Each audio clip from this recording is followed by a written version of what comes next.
All right, everybody, we're going to get started here. And if anybody has any questions, feel free to use the Q&A. We've got someone monitoring that, so we'll try to loop around any questions that you guys ask. If at any point you guys can't hear me or anything like that, just hit them up and they'll flag us that we've got a problem. So I'd like to thank everybody from hopping on today. We're going to be talking about some IT security related to all the fun that's going on with the coronavirus.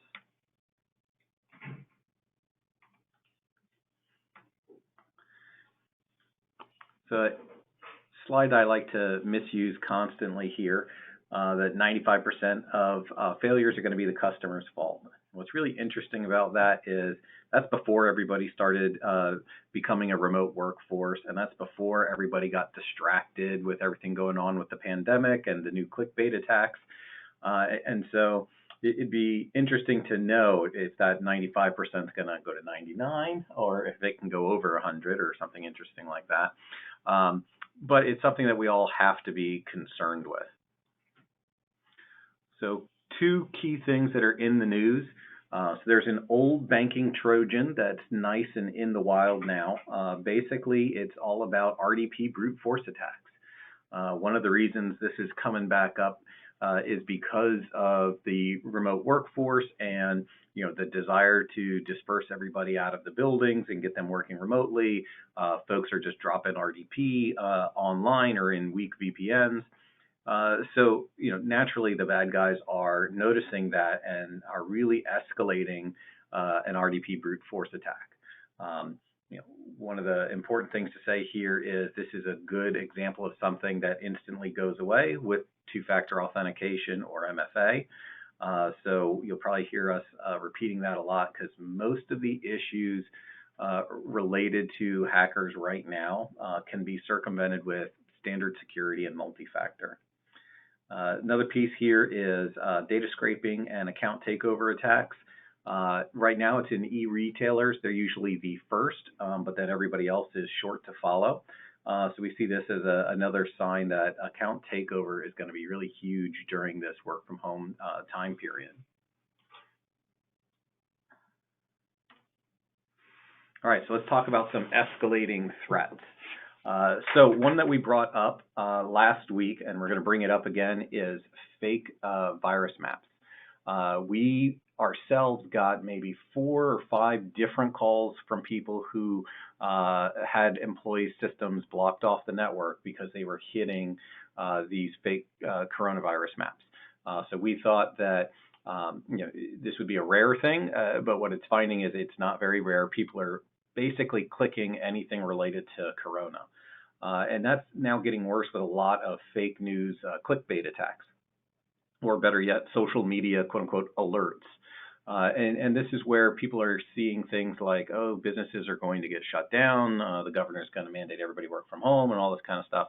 And what happens there is just everybody is clicking it. No matter how many times we tell them not to. And if they're working from home, it's even worse because they're in the comfort of their house where they're used to clicking on random social media things versus being at work where they've been taught to think twice before clicking things. And so what we see here is that that's really going to be escalating quite rapidly. And the more the government crimps down what people are allowed to do, how they're allowed to leave the house, we see that this is just going to keep logarithmically going up. And so we have to do something to protect ourselves from it. And it's going to have to go beyond our traditional don't click things, don't click random news articles, because there seems to be no stopping anyone from that at the moment. Another escalated threat is as we're throwing people remotely, something that's interesting is behavioral analytics. A lot of security systems are based on behavioral analytics, which is based on what is normal. And if anyone here has sent people to go work from home, you've changed what normal is. As a result, your security is going to take a natural hit as the systems have to relearn what is normal, what is standard, what is a okay and a non-okay behavior. And that really goes with multi-factor. We're seeing that in order to kind of make the mandate of having people not be in the office, we're throwing things out the window, such as multi-factor. So when we mix a lack of multi-factor, the fact that behavioral analytics needs to relearn what behaviors are, and then these clickbait attacks, you really have a combined mess of what people could fall victim to. Along with that, typically to have all the remote access work well, we do what's called split tunneling, and that's going to make that follow me style security even more important. Now that everybody's remote, if they're going to be clicking on those clickbait ads or social media alerts or doing Google searches for coronavirus, we got to make sure that those endpoints that are going directly out to the internet have something in the way that are blocking all of these new spin-up sites that are less than a couple of days old, for example. So things like OpenDNS can do that, to where it's a net new domain. Should it really be hit? We don't know if it's trustworthy or not, but we know it got spun up about an hour ago. Those are good signs that that site shouldn't be hit anyway.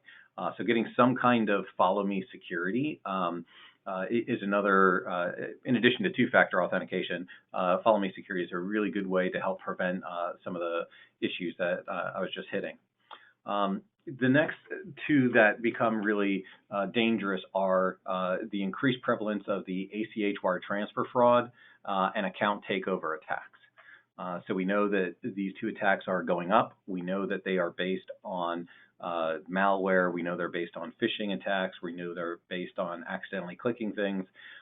And we're about to end up with a distributed workforce who's used to be able to go down the hall and say, hey, did you ask for this transfer? Or, know that people are working or are not working and are readily available.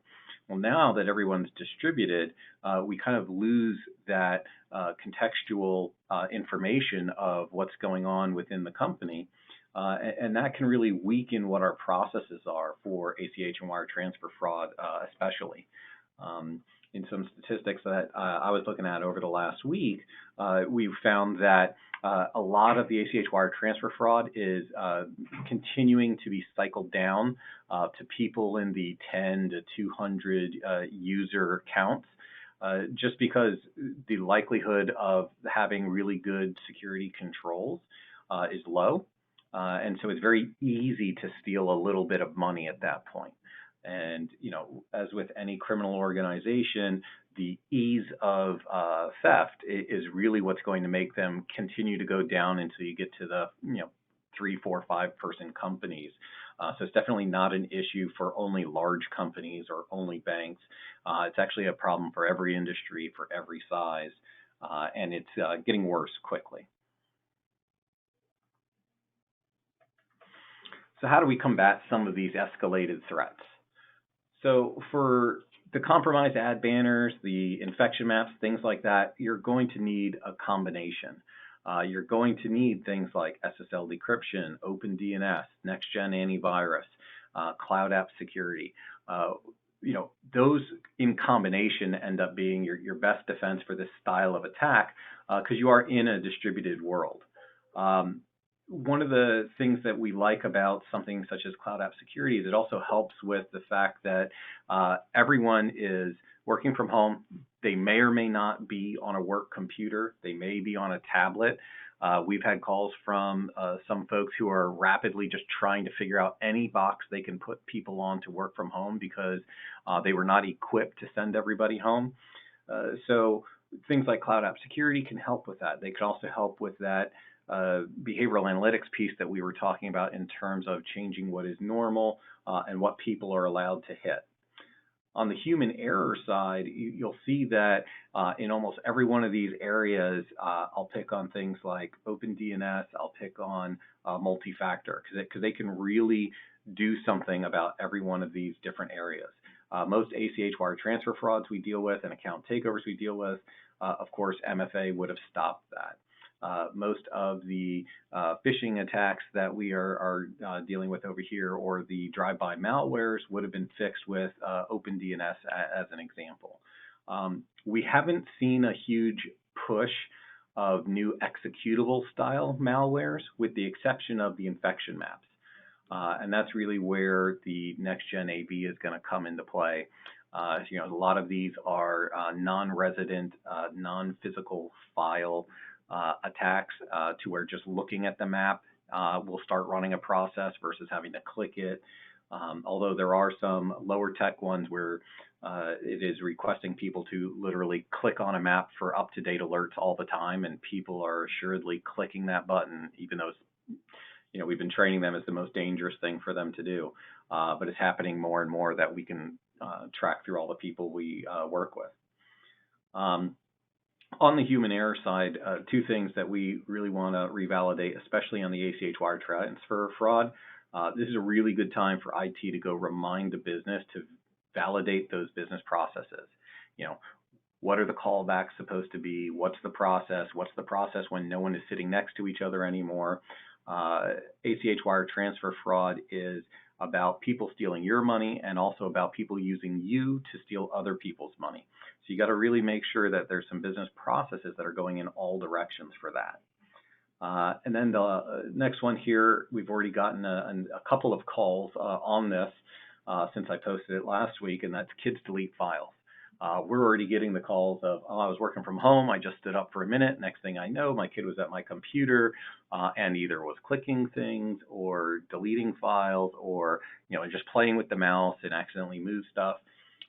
So this is something that we've got to go push to the user community as they start working from home of they've got to treat it like work because now that everybody's there for almost all day, we really have to worry about things like, is that area secure? Is it safe to be working from home?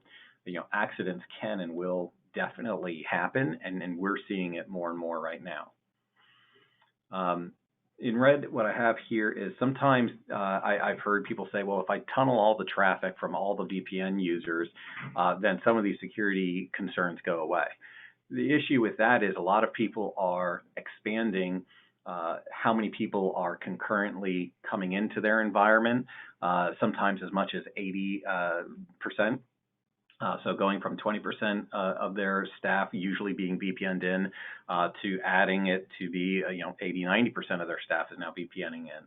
And so one thing we want to warn against is with the way VPN traffic works, if you do try to do a tunnel all and you're adding a massive amount of concurrent users, you're probably just going to DOS your line and take out your remote access for everybody.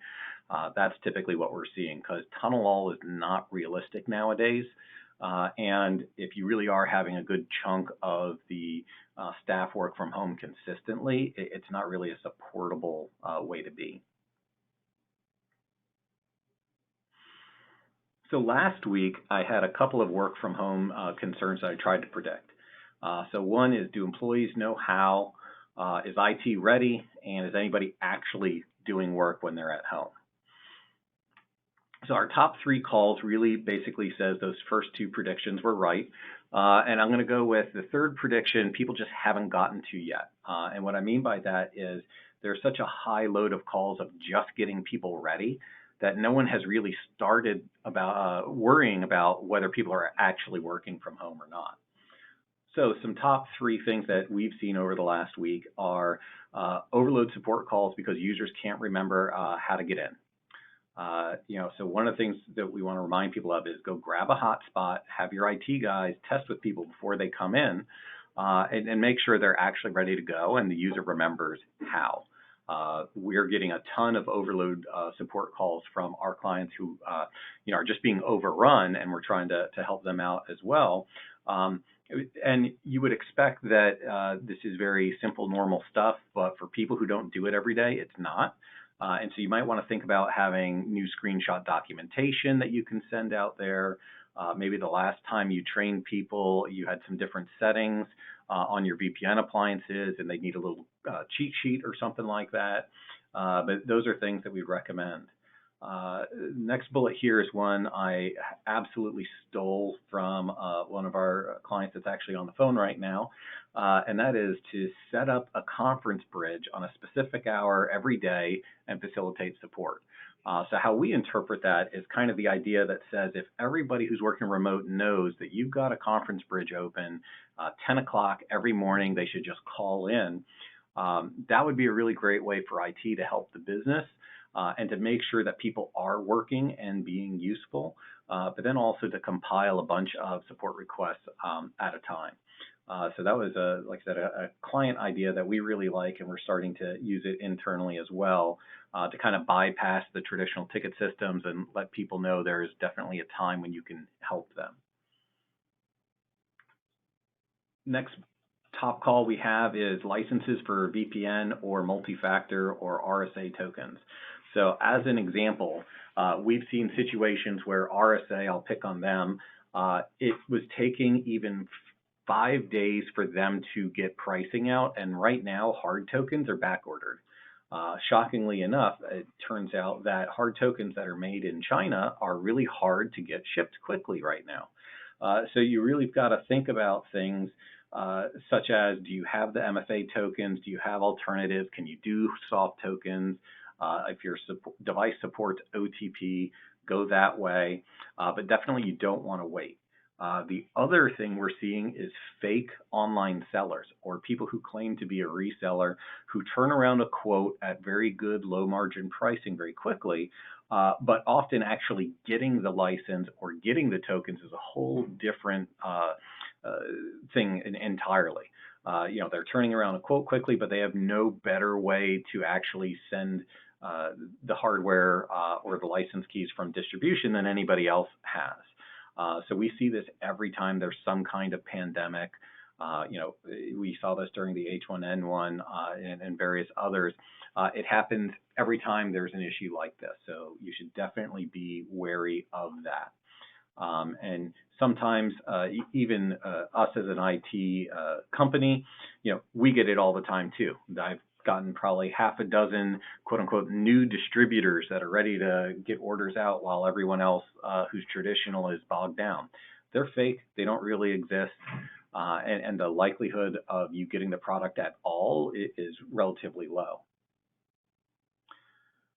And the next thing we get is people who just don't have a VPN solution that is either built for more than few critical staff or able to scale to take care of, quote unquote, everybody.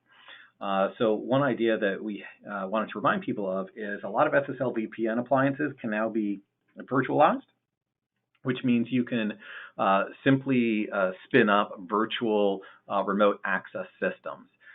Good ones, they are going to have built-in MFA, so that's kind of nice because it goes hand in hand. I know there's always some feelings people have about MFA, and is one MFA provider better than another, and are hard tokens better than text messages? And I would push that right now, if we're talking about threat management, threats are going after the simplest, easiest targets. So you're better off going with any kind of multi-factor that you can get versus trying to make sure that you have the utmost and best multi-factor authentication. Your goal is to become a hard target so that the hackers, malware providers, what have you, just shift on to somebody else as opposed to trying to get the greatest system that was ever created. So working from home, some how-to tips. One of the things that we recommend is at any point, if you can convert people to more of an SSL VPN portal, that's where you log into a web page, you get access to things like RDP, Telnet, SSH, file shares, email, things like that, without becoming a node on the network, it's always going to reduce your risk. It's going to reduce the risk of whether it's a domain machine you have control over, or if it's a BYOD or home machine that you don't have control over. The nature of how those work is going to reduce the risk, but it's also going to save you bandwidth. And the more and more people that are jumping on to VPN, the more important bandwidth is going to be to everyone. Another thing that we've thought of to help some people out was you could always look at spinning up in, for example, Azure or AWS, infrastructure as a service, doesn't really matter who. You can actually spin up RDS systems with an SSL VPN virtualized in there and full bore multi-factor or one-time passwords. And that can give you a very contained, destructible bubble that you can use to get people in, to get them then safely into your environment.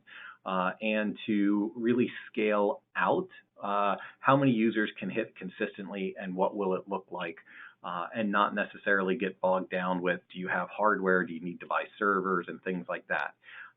So not really saying migrate your servers or anything nonsensical like that into the cloud, but more that you can basically make remote access helpers and use infrastructure as a service as a facilitator of that very quickly.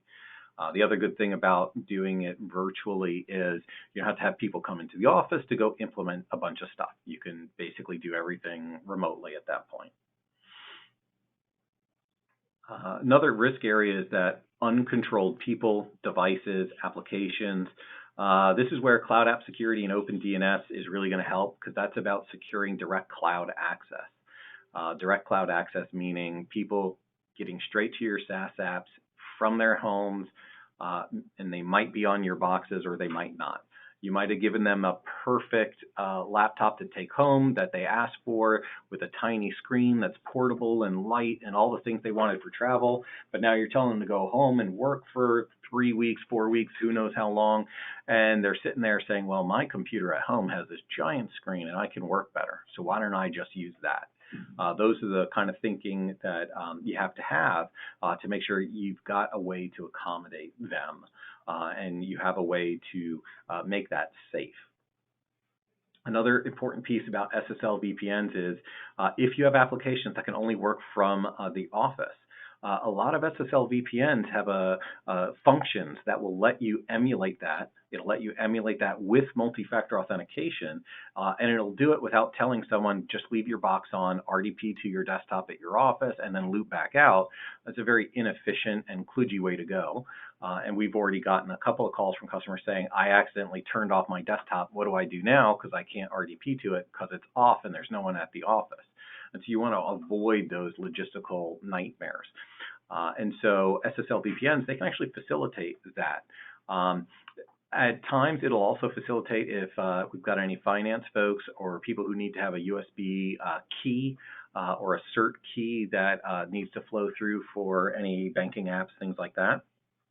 That can much easier be helped with an SSL VPN basically running in reverse than it can with trying to map those USB keys across an RDS session or into a VDI session and then bouncing back and forth like that.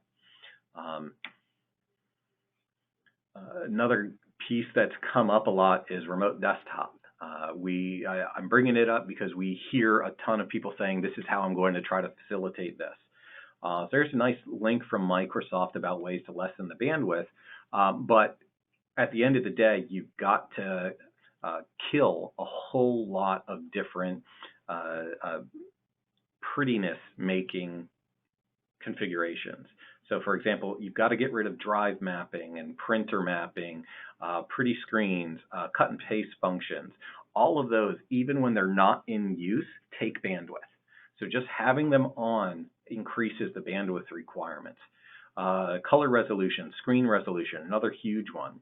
One dangerous thing we have nowadays is the newer RDP, as an example, will do a test for the connection quality, and everyone at home is on a Fios or a Comcast and what have you.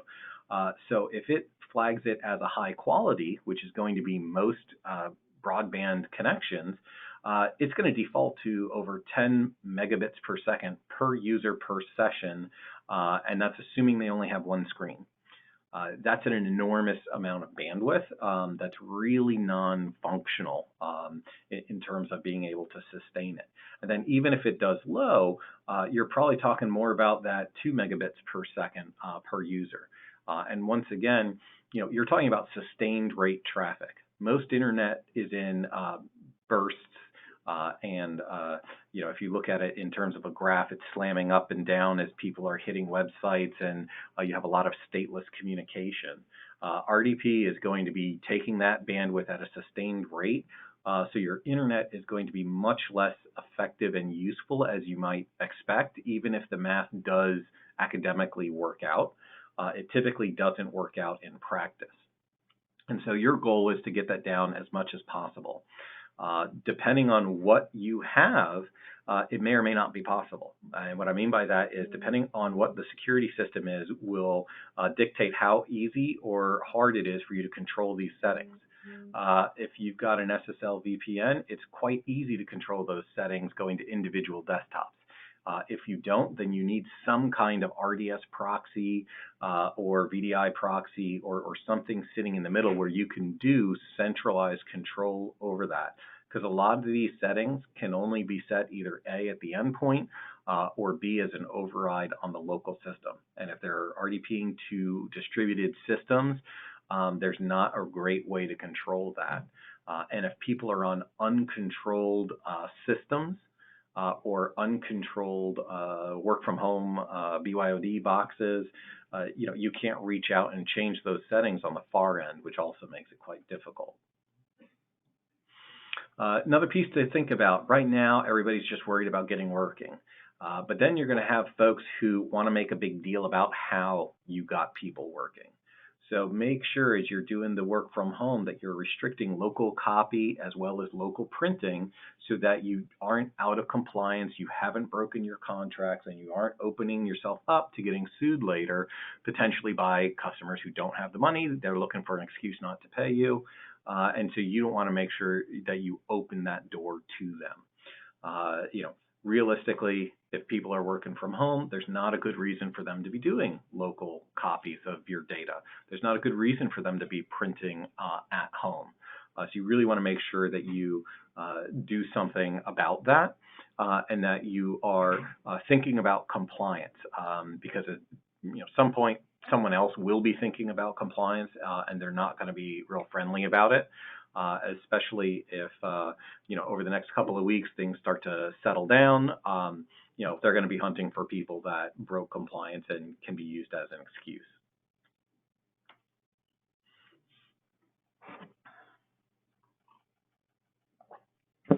All right, so when working from home, we have a lot more cloud and SaaS apps, and working from home really exasperates those issues. So on the left, we have some old thinking here where as IT folks and security folks, we had full control over everything. We had perfect control over all the systems, logs, the perimeter gateway was in charge. There was no issues. If anybody wanted anything, they had to come through our gates. We controlled all the gates, easy.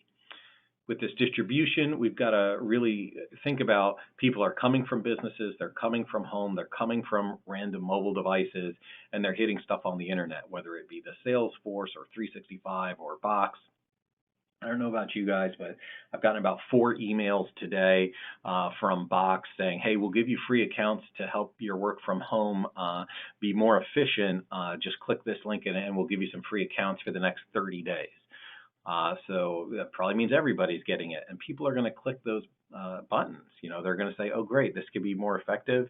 I'm not used to working from home anyway, so I don't really know what the right thing to do is. This looks simple and easy. Let me take that path of least resistance. So as a result, we really have to think about how are we dealing with those distributed accesses and therefore the distributed threats that go with them. So what we want to consider here is some planning recommendations for working from home. So we get a lot of questions about the firewall. Is the firewall big enough? Can the firewall handle it? And yes, there is a concern that as you pump more through it, was it sized right for the security services?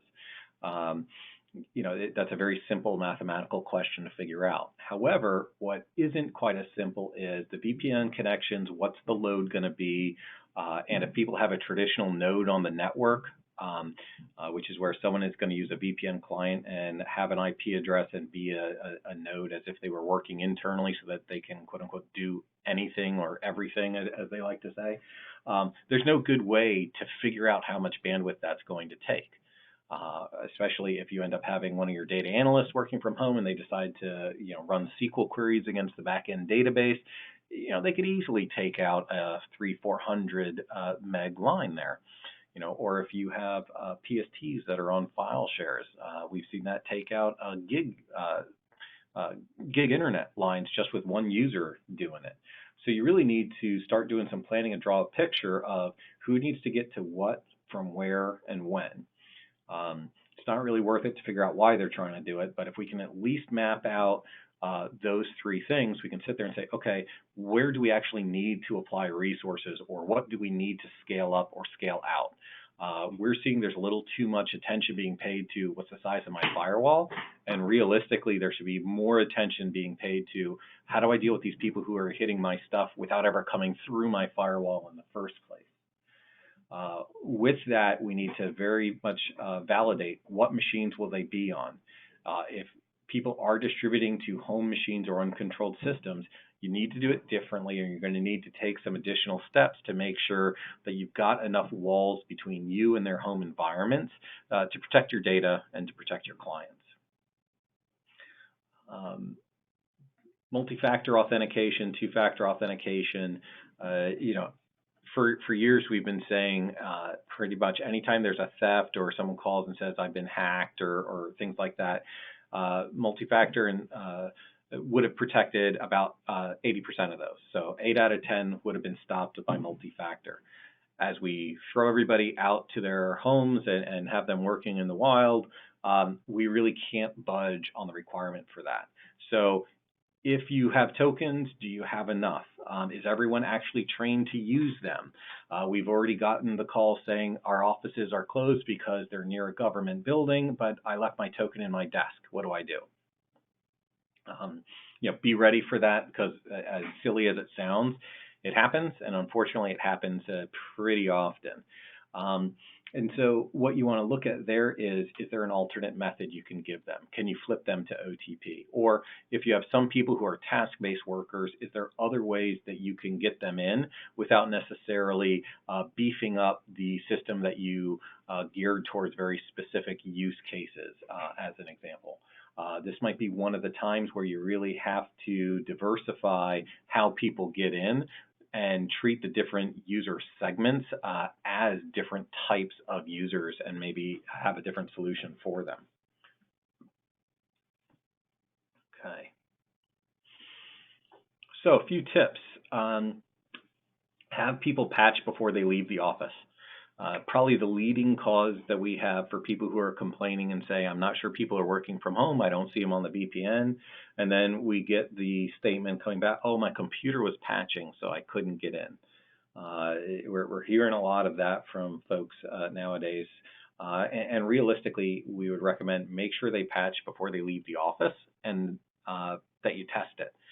We've seen situations where it gets patched and now their Citrix doesn't work, or it gets patched and now RDS has one of those new encryption conflicts, or they patch and now their VPN client doesn't work. So you want to get those kinks worked out so that IT can actually pay attention to what's going on and not just do an endless triage. So it's worth the time investment of assisting people before they get home.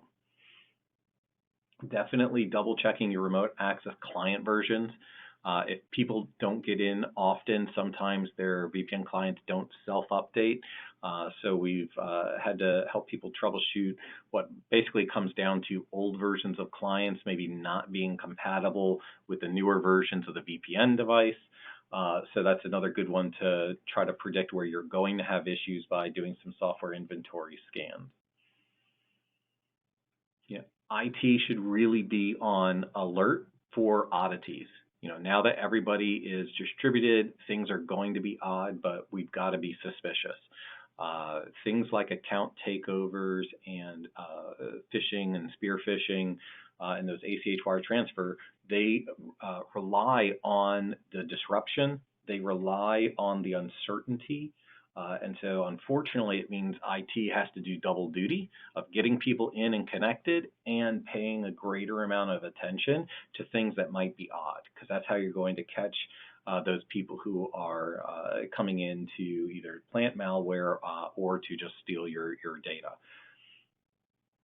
And then the last one is if you need to increase your licenses, there's probably all kinds of ways you can do it. Our VPN has something called spike licensing that lets me burst for a little bit, but sometimes that's not actually a good idea, because when you look at it, you have to do the prediction of how many weeks are you going to need a ballooned number of VPN users, and sometimes it's better to just increase your licensing, or sometimes it's better to scale out your VPN capability because of the licensing that comes with it.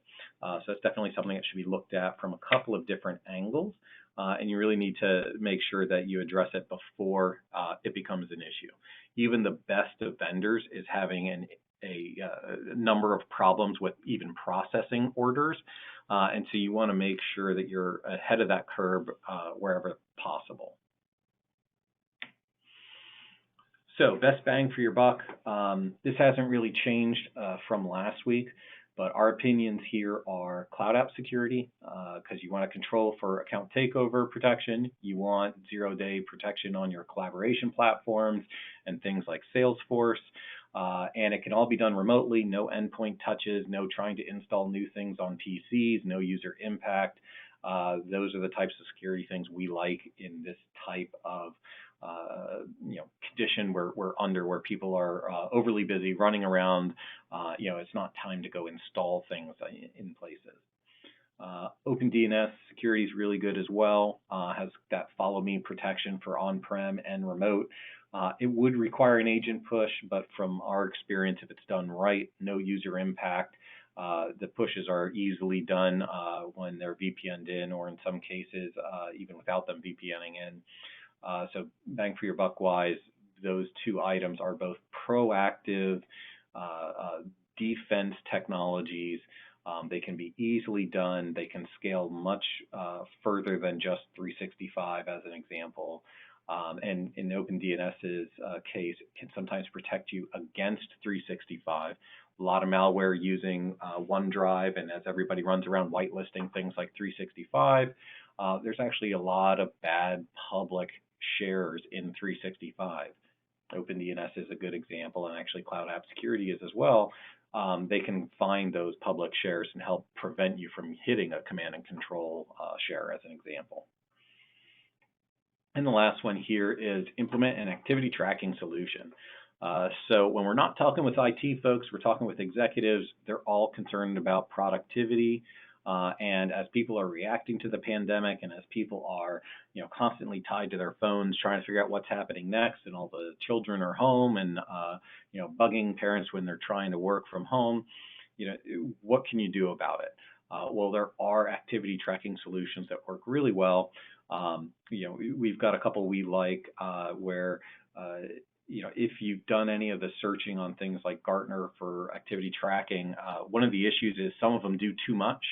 And as an example, there are a couple that our security systems will feel is a keylogger, a backdoor, and all of those bad words. So you do want to be careful about what you roll out. Simpler is often better because you're just trying to ensure productivity. What you don't want to do is implement a system that does all of that kind of rat and keylogging and stuff like that, because you're just potentially weakening your security environment even more. So typically when we're doing an activity tracking solution, we end up turning off a lot of that stuff, mostly because we want to be able to see about productivity, proactively do something about productivity, but not create a potential larger hole from a security point of view.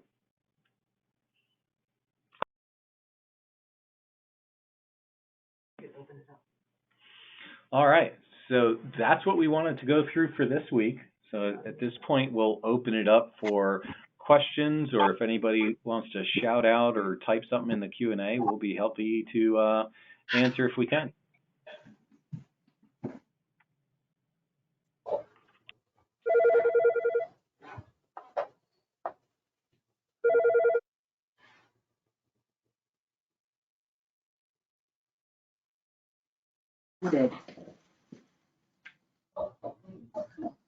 So we'll stay open for a minute or two. So if anybody does have a question, feel free to shout it out or give us a type.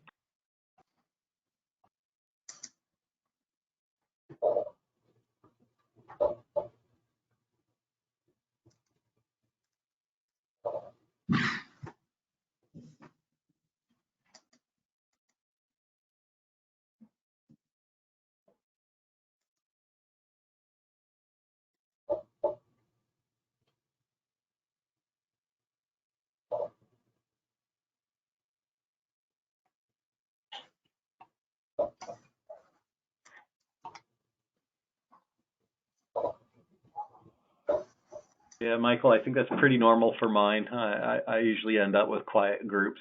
Um, I'll try to jump up and down more like Bill does to, juice it up, but gotta admit, it's not quite my style. Yeah, this is Mike right here. I enjoyed the presentation. Some very good information here. I appreciate it.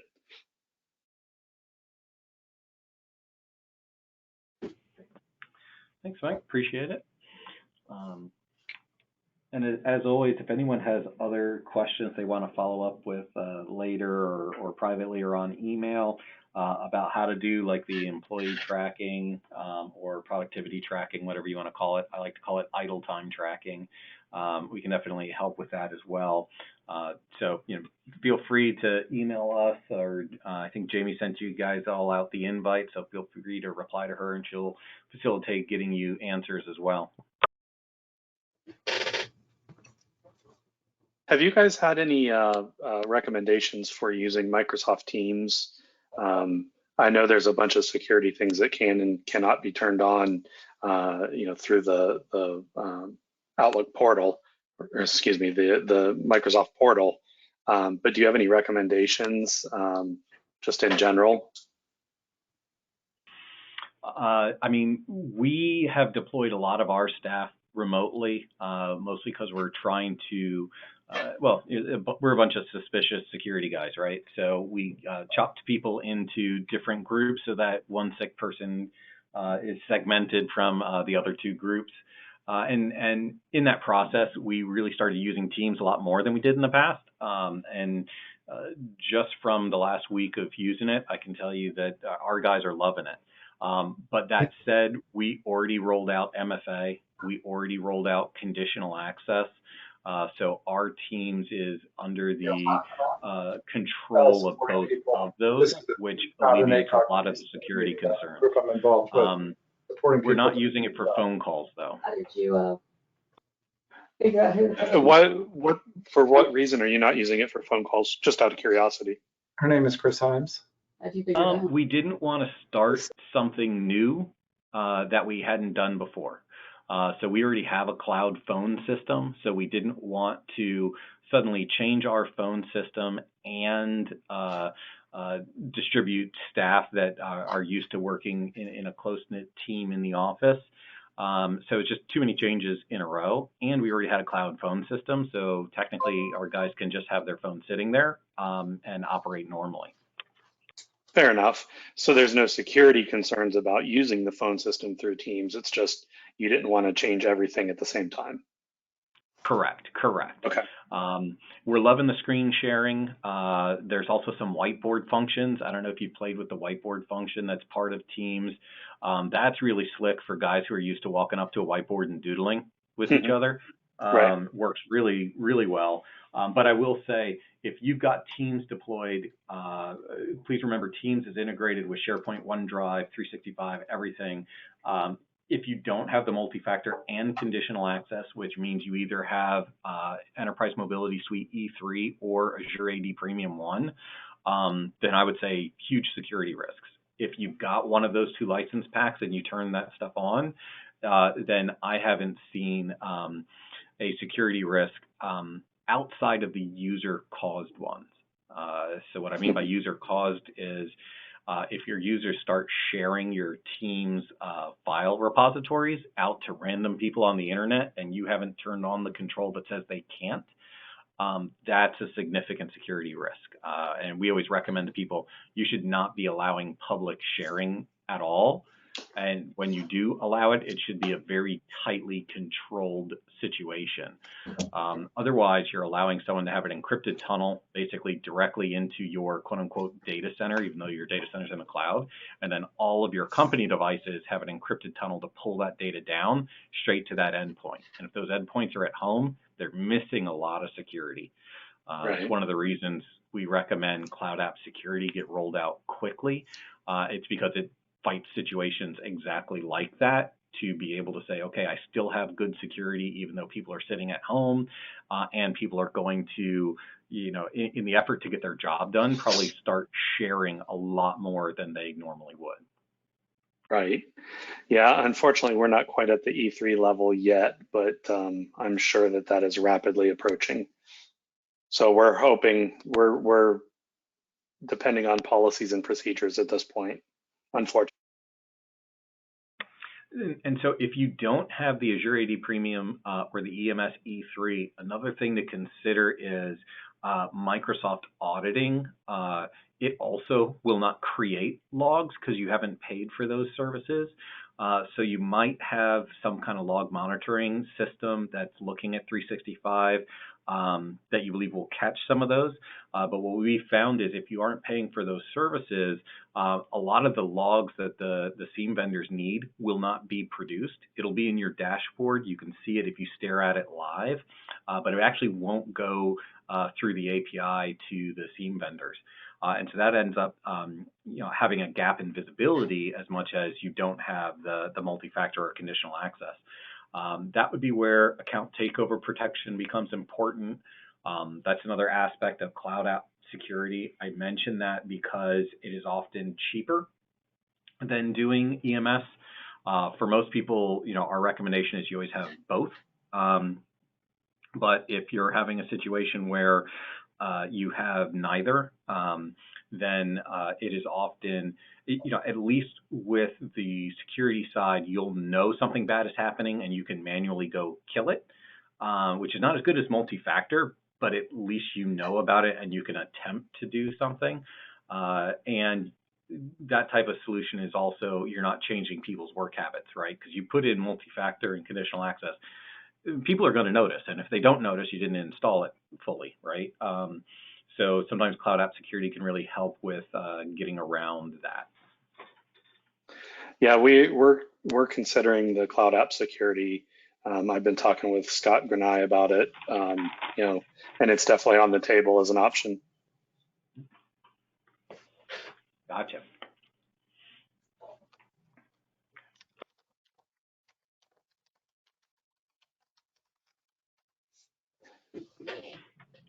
Other questions, guys?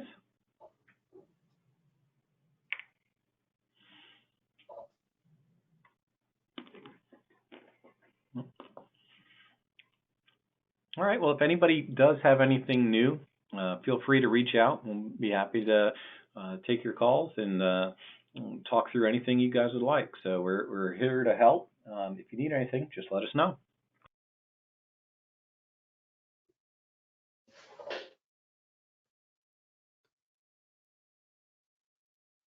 Thanks a lot.